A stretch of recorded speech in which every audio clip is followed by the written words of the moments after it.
Il était un survivant. Elle était sa protectrice.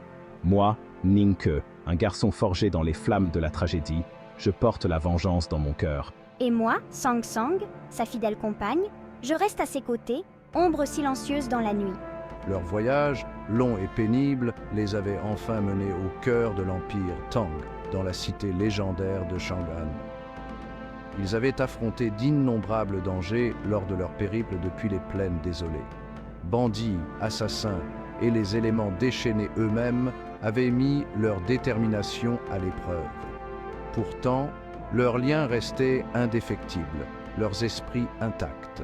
Chang'an, cité au pouvoir immense et aux secrets indicibles, les attendait. Leur passé, tapisserie de douleurs et de pertes, nourrissait leur détermination. Hanté par le massacre de ma famille, je recherche la justice. Liés à lui par le destin et l'amour, je jure de le protéger quoi qu'il m'en coûte. Ils étaient deux âmes contre le monde, prêtes à affronter ce que le destin leur réservait entre les murs imposants de Chang'an. L'auberge se dressait à la lisière de la ville, sentinelle solitaire face à l'obscurité envahissante. C'était une demeure modeste, dont l'enseigne en bois grinçait doucement sous la brise nocturne. À l'intérieur, la salle commune était clairsemée, emplie du murmure de conversations feutrées et de l'odeur persistante de bière rance. Ninke et Sang Sang trouvèrent une table au fond, leur arrivée attirant les regards curieux des autres clients. Ils étaient épuisés par leur voyage, leurs vêtements couverts de poussière et leurs visages marqués par la fatigue. Pourtant, leurs yeux restaient vigilants, scrutant constamment les alentours. L'aubergiste, un homme au visage buriné et aux yeux perçants, s'approcha de leur table. Il les accueillit d'un signe de tête brusque, son regard s'attardant sur Sang Sang un instant de trop. Ninke, toujours sur ses gardes, remarqua le regard insistant de l'homme. Il garda la main près de la garde de son épée, prêt à la dégainer à tout moment. Le danger, avait-il appris, se cachait dans les endroits les plus inattendus. Ils quittèrent l'auberge à l'aube, la ville s'éveillant lentement autour d'eux. Les rues de Chang'an étaient un labyrinthe de ruelles tortueuses et de marchés animés. Les marchands vantaient leurs marchandises, leurs voix formant une véritable cacophonie. Les pousse-pousse brinque-balaient sur les pavés, leurs conducteurs criant pour se frayer un chemin.